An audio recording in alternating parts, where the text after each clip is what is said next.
ти ми се върти. Давай. Кога живеете тук? От хан Аспарух по време.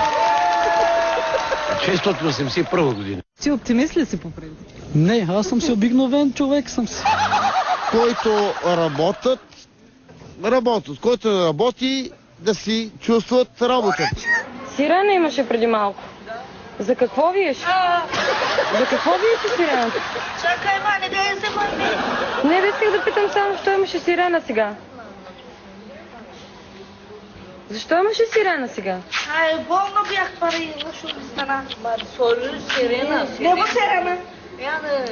И ние дойдохме малко да си берем тухли. И аз имам 5 деца. Не, в момента не крадем. Ай, шуга, бе. Ние се взимаме, това не е кражба.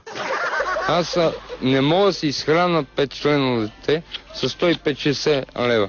Порядъчно пиналият Йордан Начев влезе с гръм и трясък в една от избирателните секции. Събори тъмната стаичка. Въпреки това му дадоха да гласува. Ти знаеш ли, че в деня на изборите не трябва да се пие?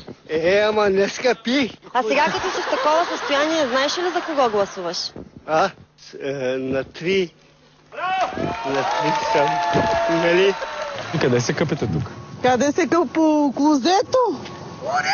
По тоалетната се къпеме. Къде да се къпеме? Ако има пари, всека седмица. Ако има пари, президент ще се къпим. Според вас бяха ли взети подходящите мерки, за да се спре хепатит? Колко за ко? Епетит, ще има и холерия тук.